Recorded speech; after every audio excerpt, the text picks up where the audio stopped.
আমাদের মাঝে তাশরীফ আনার তৌফিক দান করুন। সকলে বলি আল্লাহুম্মা আমিন। রাস্তাঘাট এখন আলহামদুলিল্লাহ পূর্বের মতো যে একটা জ্যামের বিড়ম্বনা ছিল এটা নেই, কিন্তু অনাকাঙ্ক্ষিত কিছু অ্যাক্সিডেন্ট মাঝে মধ্যে ঘটে যায়, বিভিন্ন কারণে ঘটে যায়। এটি খুবই দুঃখজনক। আজকেও আমাকে ইমাম সাহেব হুজুর দেখালেন, আজকেও ফেরিঘাটে একটি বাস দুর্ঘটনার শিকার হয়েছে, ফেরি থেকে বিচ্ছিন্ন হয়ে নদীতে পড়ে গিয়েছে। এভাবে বিচ্ছিন্ন কিছু ঘটনা আমাদের নলেজে আসছে। আমরা আল্লাহ পাক রব্বুল আলামিনের দরবারে দোয়া করি, আল্লাহ পাক রব্বুল আলামিন সকলকে যার যার গন্তব্যস্থলে সহি সালামতে পৌঁছিয়ে দিন। সকলে বলে আল্লাহুম্মা আমিন। সম্মানিত হাজিরিন, আমরা কোরবানির ঈদ সমাপ্ত করেছি। কোরবানি আমাদেরকে ভ্রাতৃত্ব বোধ শিক্ষা দিয়েছে।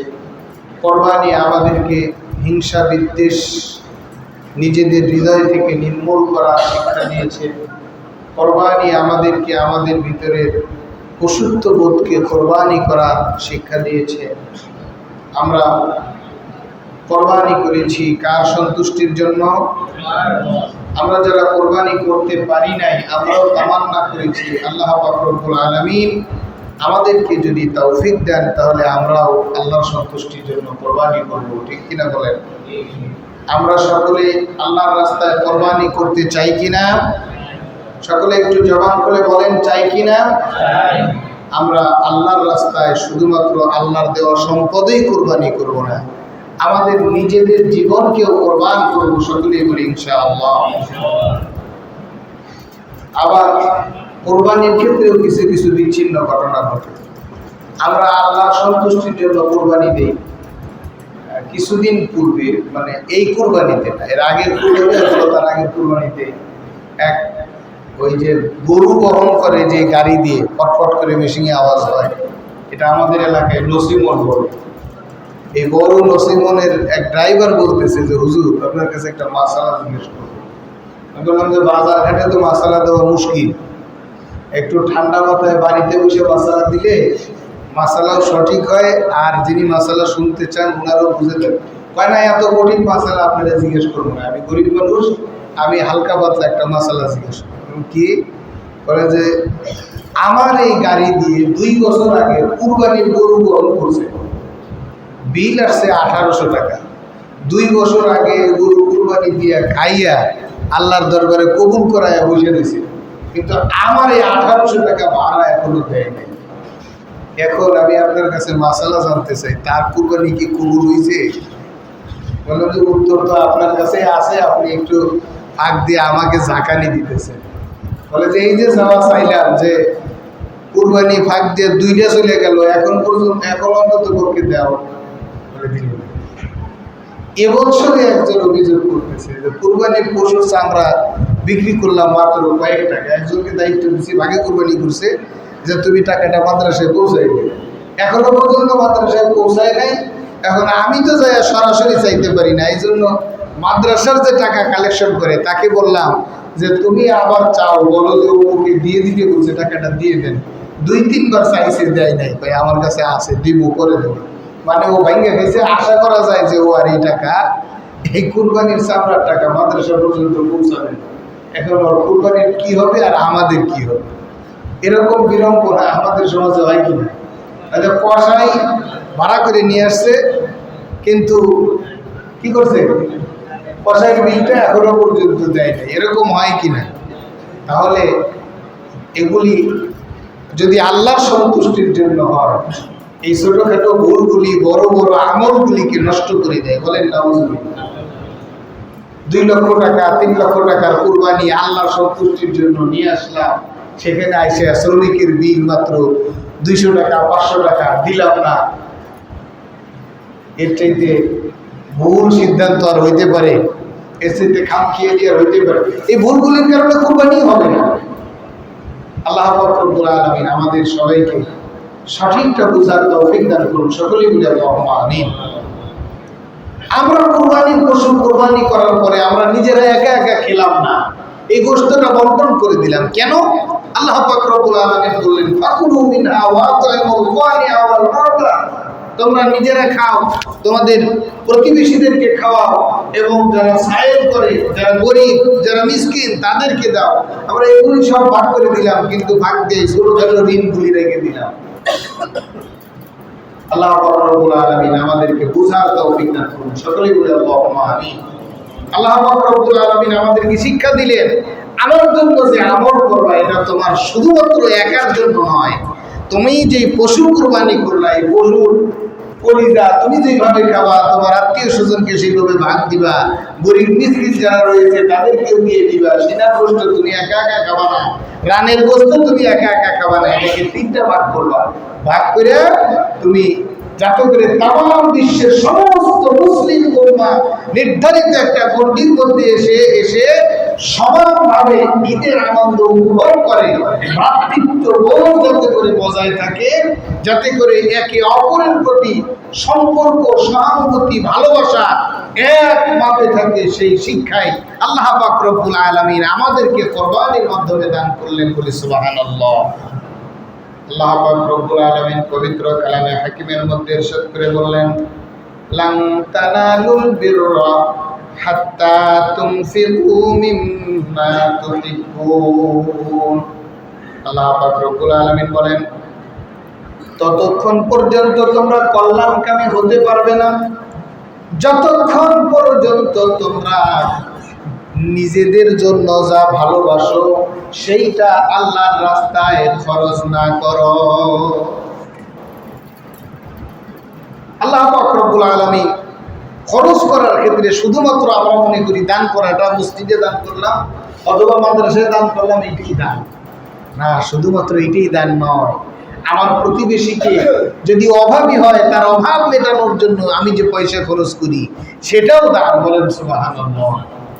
অথবা বন্ধু বান্ধবের সাথে সম্পর্ক বজায় রাখার জন্য, পারিবারিক সম্পর্ক অটুট রাখার জন্য একজন আর একজনকে, ধরেন আমার বাড়িতে আম আছে, আপনার বাড়িতে কাঁঠাল আছে, আম কাঁঠালের সিজন চলতেছে না, বলে যে আমার গাছে কাঁঠাল ধরছে 10টা, সে এরকম 10টা গাছই কিনা খেতে পারবে কাঁঠালে, কিন্তু আমার ভাই, আমার প্রতিবেশী, আমার পার্শ্ববর্তী বাড়ি, তার বাড়িতে আমি একটা কাঁঠাল দিলাম, সে কিন্তু এরকম 10টা কাঁঠালের গাছ কিনে খেতে পারে, কিন্তু আমি তাকে কি ভ্রাতৃত্ববোধ বজায় রাখার জন্য, আত্মীয়তার সম্পর্ক অটুট রাখার জন্য, সম্পর্ক সুন্দর হওয়ার জন্য আমি আমার গাছের কাঁঠাল খাইলাম, আমার ভাইকেও একটা দিয়ে খাইলাম, এইটাও দান করা। বলেন সুবহানাল্লাহ।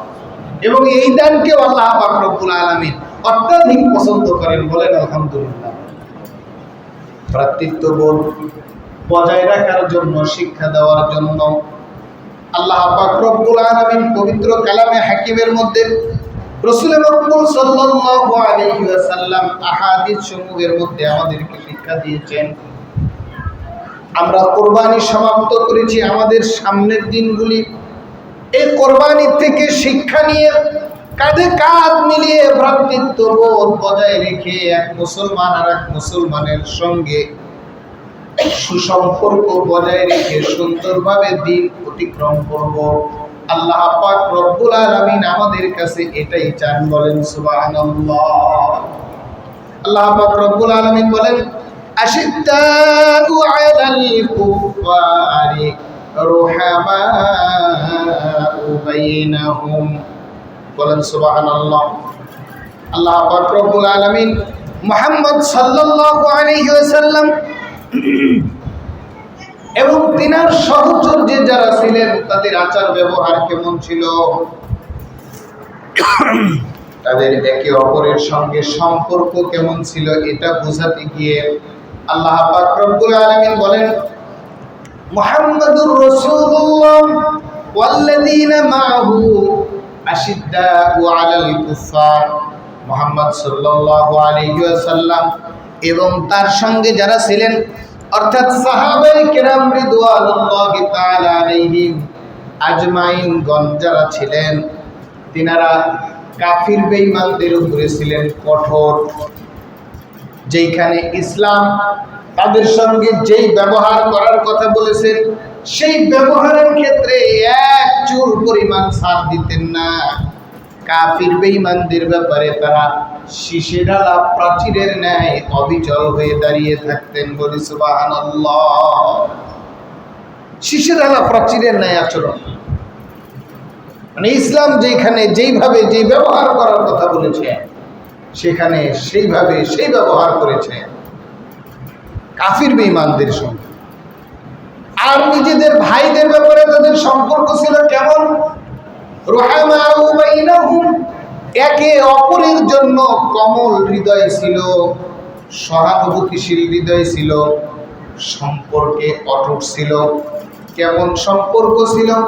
আল্লাহ পাক রব্বুল আলামিন বলেন, ওয়ালকুরু নি'মাতাল্লাহি আলাইকুম ইয কুনতুম আ'দাআন ফাআল্লাফা বাইনা কুলুবিকুম ফাআসবাহতুম বিনি'মাতিহি ইখওয়ানা। আল্লাহ পাক রব্বুল আলামিন বলেন, তোমরা ওই নিয়ামতের কথা স্মরণ করো। একে অপরের সঙ্গে তোমাদের ছিল শত্রুতার সম্পর্ক ভালো ছিল না, কিন্তু তোমরা ইসলামে আসার কারণে তোমাদের একে অপরের হৃদয়ের সঙ্গে আল্লাহ পাক রব্বুল আলামিন কানেকশন তৈরি করে দিলেন। তোমরা একে অপরের সঙ্গে ভ্রাতৃত্ববোধে আবদ্ধ হয়ে গেলে। বলেন সুবহানাল্লাহ। কেমন ভ্রাতৃত্ববোধ? মক্কা থেকে সফর করে হিজরত করে মদিনায় গিয়েছে আল্লাহ রাসূল সাল্লাল্লাহু আলাইহি ওয়াসাল্লাম, একজনের সঙ্গে আরেকজনকে ভ্রাতৃত্ববোধে আবদ্ধ করে দিয়েছেন। তোমার ভাই ইসলাম গ্রহণ করেছে, সে কাফের ছিল, কিন্তু ঈমান গ্রহণ করার কারণে সে তোমার ভাই হয়ে গিয়েছে। বলেন সুবহানাল্লাহ। তোমাকে তার সঙ্গে ভ্রাতৃত্ববোধে আবদ্ধ করে দিলাম। মদিনার সাহাবী বলেন, ইয়া রাসূলুল্লাহ, ইয়া হাবিবাল্লাহ, সে যদি আমার ভাই হয়, আমার তো 5টা খেজুরের বাগান আছে, তাহলে অর্ধেক তাকে দিয়ে দেওয়া লাগে, 2.5টা খেজুরের বাগান আমি তাকে দিয়ে দিলাম। বলেন সুবহানাল্লাহ। ভাই তো, আমার 5টা খেজুরের বাগান থাকবে আর আমার ভাইয়ের কিছুই থাকবে না, এটা তো হইতে পারে না। আমার 2 বিঘা সম্পত্তি আছে, আমি 1 বিঘা আমার ভাইকে দিয়ে দিলাম। বলেন সুবহানাল্লাহ। একজন মুসলমান আর একজন মুসলমানের ব্যাপারে এমন কোমল হৃদয় ছিল যে আমার ভাই এমনও হয়েছে মদিনায় হিজরত করার কারণে সে বিবি পাচ্ছিল না, নিজের 2টা ওয়াইফ, 2টা বউ, একটাকে তালাক দিয়ে শরিয়া সম্মতভাবে আর এক ভাইয়ের জন্য ছেড়ে দিয়েছেন। বলে সুবহানাল্লাহ। ভাই, একজন ভাই আর একজন ভাইয়ের উপরে কতটুকু কোমল হৃদয় হইলে এই কাজগুলি করতে পারেন, আল্লাহ পাক রব্বুল আলামিন সেই নমুনা পবিত্র কোরআনুল কারীমের মধ্যে উপস্থাপন করেছেন। বলে সুবহানাল্লাহ। আল্লাহ পাক রব্বুল আলামিন বলেন, ইন্নামাল মুমিনুনা ইখওয়াতুন ফাআসলিহু বাইনা আখাওয়াইকুম। আল্লাহ পাক রব্বুল আলামিন বলেন, নিশ্চয়ই একজন মুমিন আর একজন মুমিনের ভাই, সুতরাং তাদের মধ্যে যদি বিবাদ সৃষ্টি হয়, তাদের মধ্যে যদি কোনো কলহের সৃষ্টি হয়, তাহলে তোমরা ফাআসলিহু বাইনা আখাওয়াইকুম, তাহলে তাদের 2 ভাইয়ের মধ্যে এর সুন্দর সমাধান করে দাও। বলি সুবহানাল্লাহ। বলে আমরাও তো সমাধান করি, খালি ভাগ দিয়ে কিছু পয়সাপাতি নেই। 2 ভাইয়ের দ্বন্দ্ব লাগলে এক ভাইকে আর এক ভাইয়ের বিরুদ্ধে খেপাইয়ে দিয়ে বলে যে তার কাছ থেকে তুমি বাবার জমি বা অধিকার ঠিক মতো পাইতেছো না, সব কিছু ঠিকঠাক আছে, কিন্তু ফাঁক দিয়ে একটু কান পরা দিয়ে বলে যে আমাকে 10,000 টাকা দিয়ে যাও, দেখো তোমাকে কিভাবে তোমার অধিকার নিয়ে দেওয়া লাগে। এরকম হয় কি না? হয় না? একজন মুসলমানকে আর একজন মুসলমানের উপরে কুমন্ত্রণা দিয়ে, ইন্ধন দিয়ে খেপায় তুলে এমন মানুষ মনে হয় আমাদের সমাজে নাই। আমরা ফেরেশতা নিয়ে বসবাস করি, খালি সুযোগ পাইলেই একজন আর একজনকে বিপদে ফেলানোর চেষ্টা করেন। অথচ আল্লাহ পাক রব্বুল আলামিন বলছেন, তোমার ভাইকে তুমি বিপদে ফেলবে না, তোমার ভাইকে তুমি বিপদ থেকে উদ্ধার করবে। তাহলে এই আয়াত থেকে মুসলমানের শিক্ষা নিতে হবে, ঈমানদার আল্লাহর নির্দেশে তার ভাইকে বিপদে ফেলবে না বিপদ থেকে উদ্ধার করবে। কি করবে? আপনারা কি বুঝেন? বিপদে ফেলবে না বিপদ থেকে উদ্ধার করবে? যারা মুসলমানকে বিপদে ফেলে, বিপদ থেকে উদ্ধার করে না, তাহলে তারা কি মুসলমান থাকে? তারা কুমন্ত্রণা দিয়ে নিজেদের নাম নিজেদের মনের অজান্তে মুনাফিকদের কাতারে, মুনাফিকদের তালিকায় উঠিয়ে নেয়। আল্লাহ পাক রব্বুল আলামিন একজন ইমানদারকে আর একজন ইমানদারের সহায়ক বলেন। আল্লাহ পাক রব্বুল আলামিন বলেন, ওয়াল মুমিনুনা ওয়াল মুমিনাতু বা'দুহুম আউলিয়াউ বা'দ। আল্লাহ পাক রব্বুল আলামিন বলেন, একজন মুমিন পুরুষ একজন মুমিন পুরুষের বন্ধু, একজন মুমিনা নারী একজন মুমিনা নারীর বন্ধু, একজন আরেকজনকে সহযোগিতা করে, সহায়ক। বিপদে আপদে বালা মুসিবতে প্রয়োজনে সদা সর্বদা একজন ইমানদার আরেকজন ইমানদারকে সহযোগিতা করবে। এটাই হচ্ছে ইমানদারের প্রকৃত চরিত্র। কিন্তু আমরা সব কিছু উল্টা দেখি। যদি বলে যে ভাই আমি তো একটু বিপদে পড়ছি, মেডিকেলে যাওয়া লাগবে, আমার সন্তানটা অসুস্থ, কিছু পয়সা দেন, বলে যে নাই না। যদি বলে কিছু বাড়াইয়া দেব, সুদের উপরে দেন, বলে লাগলে আরো নেও। তুমি কোন মেডিকেলে যাইতে চাইতেছো? এই গাজীপুরে কাজ হবে না, এটাকে পিজি হাসপাতালে নিয়ে যাও। 10,000 চাইছো, সন্তানের এই অসুখ হয়েছে, তোমার সন্তান মানে আমার সন্তান, 10,000-এ হবে না, 50,000 নিয়ে যাও। উপকার করে, তাই না? একজন ইমানদার আর একজন ইমানদারকে সহযোগিতা করার কথা, কিন্তু ইমানদারদের চরিত্রের পরিবর্তন হয়ে গিয়েছে।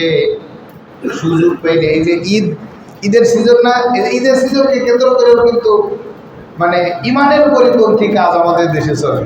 এমনকি আমাদের অটোওয়ালা ভাইয়েরা পর্যন্ত ছাড়ে না, বলে যে ঈদের সিজন, এটাকে ছাড় দেওয়া যাবে না, 10 টাকার ভাড়া 50 টাকা, গেলে যাও না গেলে না। কৃত্রিম সংকট তৈরি করে রাখছে। মানে আমার যে সকল ভাইরা অটো চালায় বলতো, হুজুর আর লোক পাই নাই, আমগো ধরছে। ওই প্রাইভেট কারের দিকে হুজুর তাকায় দেখে না, বাস আলাদা কি করতেছে ওরা তাকায় দেখে না, মানে পুরো পরিবেশের কথাই বলতেছে। লাভ, সিজন কেন্দ্রিক লাভ সকলের দরকার, ঠিক কিনা বলে? কিন্তু লাভ করতে গিয়ে গলা কাটা, এটা তো চূড়ান্ত অন্যায়। আপনি মুসলমানকে বিপদে ফেলে তার থেকে অর্থ আদায় করে নিলেন, মানে আপনি নিজেই নিজের ক্ষতি করলেন, বলেন না? এবং আপনি যদি পরিমাণের চাইতে চড়া মূল্য নিয়ে থাকেন, কষ্ট দিয়ে মূল্য হাতিয়ে নিয়ে থাকেন, তাহলে সেটা আপনার জন্য হালালও হবে না, বলেন না?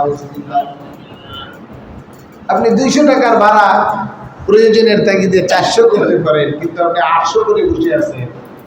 গেলে যাও না গেলে না যাও, এখন আগামীকালকে এসে অফিস করা লাগবে, না এসে উপায় নাই, চাকরি থাকবে না। মুসিবত, মহা মুসিবত হচ্ছে গরিব মানুষের, ঠিক কিনা বলেন? গরিব মানুষকে চতুর্দিক থেকে সালাসে আক্রমণ করে আমাদের এই সমাজে আমাদের যারা বৃত্তশীল রয়েছে তারা সিপে সিপে খাইতেছে। আল্লাহ তাআলা আমাদের সমাজের বৃত্তশীলদেরকে সঠিক সমাজ দান করুন, সকলে বলি আল্লাহুম্মা আমিন। সঠিক বুঝ দান করুন, সকলে বলি আল্লাহুম্মা আমিন। আমরা মসজিদে নামাজের কাতারে এসে সকলে ধনী গরিব নির্বিশেষে একসঙ্গে এক কাতারে দাঁড়িয়ে এক আল্লাহ পাক রব্বুল আলামিনকে সিজদা করি, বলেন সুবহানাল্লাহ। তাহলে সমাজে চলতে গিয়ে, বাড়িতে চলতে গিয়ে, দেশে চলতে গিয়ে, রাষ্ট্রে চলতে গিয়ে, যাতে করে আমার দরিদ্র ভাইও আমার সঙ্গে কাঁধে কাঁধ মিলিয়ে চলতে পারে, তার সঙ্গে যাতে করে আমার সম্পর্কটা দ্বীনি সম্পর্ক হয়, আল্লাহর সন্তুষ্টির জন্য সম্পর্ক হয়, এদিকে খেয়াল রাখার দরকার আমাদের সকলের, আছে না নাই? সম্মানিত হাজিরিন, সম্মানিত মুসল্লিয়ানে কেরাম, মুরব্বিয়ানে আযম, আমরা মুসলমান, আমাদের অস্তিত্ব, আমাদের কর্তৃত্ব, আমাদের নেতৃত্ব, আমাদের চলাফেরা, আমাদের উঠা বসা সব কিছু হবে কোরআন সুন্নাহ কেন্দ্রিক। আমরা কোরআন আমাদেরকে যেভাবে সম্পর্ক, আমাদের ভাইদের সঙ্গে সম্পর্ক রাখার কথা বলেছেন, আমাদের ভাইদের সঙ্গে, আমাদের সমাজের সঙ্গে, আমাদের দরিদ্রদের সঙ্গে, আমাদের ধনীদের সঙ্গে যার সঙ্গে যেইভাবে সম্পর্ক বজায় রাখার কথা বলেছেন আমাদের প্রত্যেককে সেইভাবেই সম্পর্ক বজায় রাখতে হবে। তবেই তো আমি নিজেও শান্তিতে থাকবো এবং আমার সমাজ এবং দেশও শান্তিতে থাকবে। জবান করে বলেন ঠিক কিনা? আমি যদি একা শান্তিতে থাকতে চাই তাহলে আমি শান্তিতে থাকতে পারবো না, আমিও অশান্তিতে পড়ে যাবো। আল্লাহ পাক রব্বুল আলামিন আমাদের সবাইকে সঠিক বুঝদান করুন, সকলে বলি আল্লাহুম্মা আমিন। সম্মানিত হাজিরিন, আমরা ঈদ উদযাপন করে আসলাম। ঈদুল ফিতর গিয়েছিল, ঈদুল আজহা গিয়েছে। আমরা ঈদের আনন্দ একে অপরের সঙ্গে ভাগাভাগি করে নিয়ে সমানভাবে আমরা ঈদ উদযাপন করবো। আর পুরা বছরটা আমরা একজন আরেকজনের উপরে নিপীড়ন করবো, জুলুম করবো, এটা কি হতে পারে? আল্লাহ রাসূল সাল্লাল্লাহু আলাইহি ওয়াসাল্লাম বলেন, আল মুসলিমু আখুল মুসলিম লা ইয়াযলিমুহু ওয়া লা ইয়াহকিরুহু ইলা আখিরিল হাদিস। লম্বা একটা হাদিস, এর মধ্যে আল্লাহ রাসূল সাল্লাল্লাহু আলাইহি ওয়াসাল্লাম বলেছেন, এক মুসলমান আরেক মুসলমানের ভাই, সে তার ভাইয়ের উপরে জুলুম করবে না, তাকে কষ্ট দিবে না, তার নিন্দা করবে না, তাকে জুলুম করবে না। এই কাজগুলি থেকে বিরত থাকার দরকার আমাদের সকলের, আছে না নাই? আমরা যেভাবে ঈদ উদযাপন করেছি, একসঙ্গে কাঁধে কাঁধ মিলিয়ে ঈদের জামাতে শামিল হয়েছি, একসঙ্গে আমরা সকলে কুরবানির গোশত খেয়েছি, একসঙ্গে ভ্রাতৃত্ববোধ বজায় রাখার জন্য, সমাজে শান্তি ফিরে আসার জন্য আমরা যেভাবে একসঙ্গে চলাফেরা উঠা বসা করেছি, ঈদের আনন্দ ভাগাভাগি করে নিয়েছি, ঠিক একইভাবে পুরো বছর যাতে করে আমরা কাঁধে কাঁধ মিলিয়ে একসঙ্গে একই সমাজে শান্তি শৃঙ্খলার সহিত বসবাস করতে পারি, সেই চিন্তা ফিকির করার তৌফিক আল্লাহ পাক রব্বুল আলামিন আমাদের সবাইকে দান করুন। সকলে বলি আল্লাহুম্মা আমিন। সকলে একটু জবান খুলে পড়ে নিই আল্লাহুম্মা আমিন। সম্মানিত মুসল্লিয়ানে কেরাম,